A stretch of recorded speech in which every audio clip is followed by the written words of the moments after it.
SGA delikado ang MVP award dahil kay Victor Wembanyama at dream pairing ng Golden State ngayon season malapit nang matupad.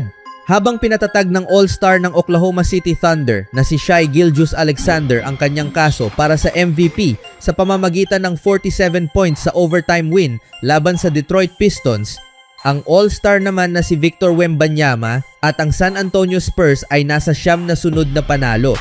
Nanalo sa 14 sa kanilang huling 15 laro. Hinahabol ng Spurs ang Thunder ng 2.5 games lamang sa Western Conference standings. Sa nalalabing 6 na laro sa regular season, walang ipinapakitang senyales ng paghina sina Wembanyama at ang Spurs na nagpapanatili sa MVP race laban kay Gilgeous-Alexander. Ayon kay Brian Windhorst ng ESPN Get Up, hindi ako makapaniwala na ganito ko ito inilalarawan dahil hindi naman ako isa sa mga sobrang tutok sa MVP. Matibay ang kaso niya pero hindi pa tuluyang sarado. Ilang buwan na siyang paborito. Kung titignan mo ang huling 2 gabi, napakahusay ng kanyang clutch performances laban sa New York Knicks at Detroit Pistons, dalawa sa pinakamahusay na koponan sa East kahit nakulang sa key players ang Pistons kagabi. Walang dahilan para hindi natin ideklarang siya ang panalo. Pero napaka-impressive ni Victor Wembanyama at ang laban para sa number 1 seed ay talagang umiinit. Para kay Windhorst, ang number 1 seed ay maaring maging deciding factor para sa mga botante ng MVP na nahihirapang pumili sa pagitan ni Wembanyama at Gilgeous-Alexander. Parehong gusto ng dalawang koponan ito. Pareho nilang pinapalaro ang kanilang mga pangunahing manlalaro ng mabibigat na minuto, dagdag ni Windhorst. Kaya wala akong masasabi na negatibo sa kaso ni Shai, pero hindi ko rin masasabi na tapos na ang laban. Samantala, ibinahagi naman ng guard ng Indiana Pacers na si Tyrese Haliburton ang kanyang MVP pick para sa 2024-25 season kung saan pinili niya si Gilgeous-Alexander kaysa kay Wembanyama. Si Haliburton na natalo kay SGA at sa Thunder sa Game 7 ng nakaraang NBA Finals ay pumili kay Shai sa isang panayam sa NBA on Prime's Nightcap. Kung may boto ako, siguradong mapupunta iyon kay Shai para sa back-to-back. Sa tingin ko, napaka-amazing ng ginagawa ni Wemby sa San Antonio, sabi ni Haliburton. Ayoko namang maliitin iyon. Iboboto ko si Shai, pero nakikita ko rin ang kampanya para kay Wemby. May sapat na dahilan iyon, pero siguradong si Shai ang pipiliin ko. Si Shai Gilgeous-Alexander, na may negative 450 odds, ang malinaw na paborito upang muling manalo bilang MVP, na nangunguna sa plus 350 odds ni Victor Wembanyama, at sinusundan naman ng All-Star ng Los Angeles Lakers na si Luka Doncic na may plus 3,000 odds.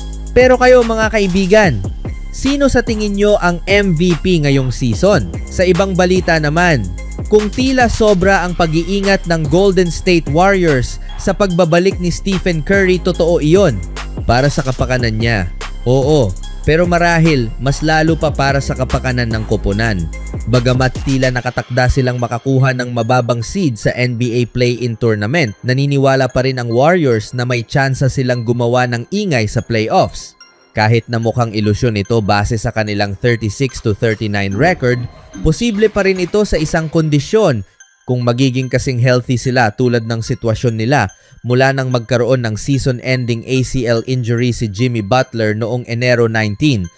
Hindi na mahalaga kung magtapos sila ng 7-0 o 0-7 sa kanilang huling 7 laro.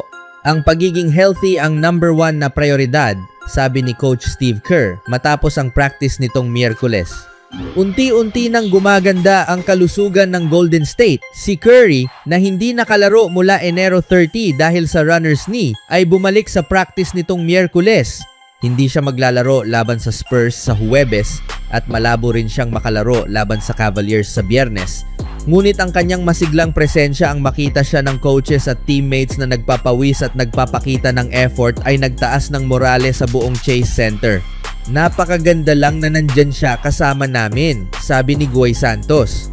Alam mo, palaging maganda iyon. Mas mataas ang kumpiyansa namin kapag may player na tulad ni Steph sa court. Walang duda doon, maganda ang itsura niya sa practice. Habang ilang araw na lang ang layo ni Curry sa posibleng pagbabalik at mukhang healthy na at productive si Kristaps Porzingis, sapat na iyon para ipakita ng Warriors sa publiko ang kanilang pag-asa. Isa siyang napaka-efficient na player, sabi ni Kerr tungkol kay Porzingis. Para sa amin ngayon, walang Jimmy, walang Steph, kaya tuloy-tuloy kaming umaasa sa kanya at napakahusay niyang hinahandle iyon.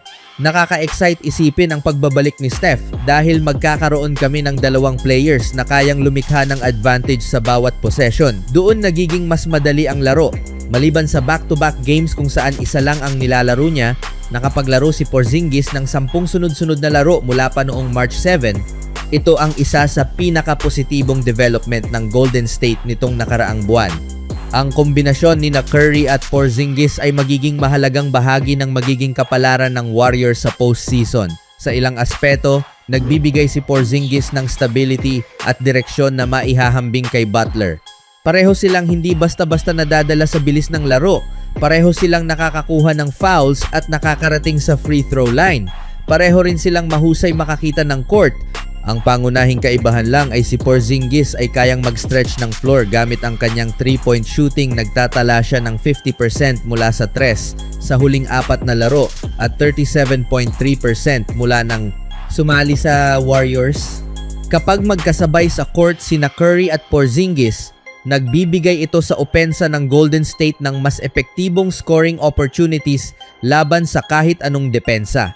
Palagi siyang binabantayan ng dalawang defenders, sabi ni Santos tungkol kay Curry. Ibig sabihin, may isang defender na nawawala sa pagbabantay sa iba. Doon nagiging mas madali para sa amin.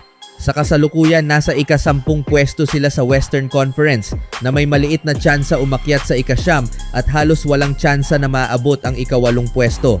Halos 2 laro ang hinahabol nila sa Portland Trail Blazers na nanalo sa season series laban sa kanila at 3 laro naman sa Los Angeles Clippers na may lamang din sa kanilang head-to-head matchup. Maghaharap pa ang Clippers at Blazers sa mga susunod na araw, kaya mas gugustuhin ng Warriors na may isang team na tuluyang mangibabaw kaysa maghatian sila sa panalo. Maraming nangyayari, sobra, sabi ni Kerr. Hindi kami dapat masyadong mag-focus doon. Kailangan lang naming manalo at mag-focus sa proseso ng gusto naming makamit. Mas magiging madali iyon kung mananatiling active si Porzingis, kung makakabalik si Curry, at kung maklear si Al Horford bago matapos ang regular season. Pakiramdam ko nasa amin ang tamang karakter at tamang grupo ng mga players, sabi ni Horford. At iyon ay palaging nagbibigay sa iyo ng magandang tsansa. Nanatili ang kolektibong paniniwala ng koponan. Mas lalakas pa ito kung magiging maayos ang kalusugan ng buong team. Maraming umaasa at nagdadasal, ngunit ang pangarap na makagawa ng playoff run ay nasa kritikal na kondisyon. Pero buhay pa rin.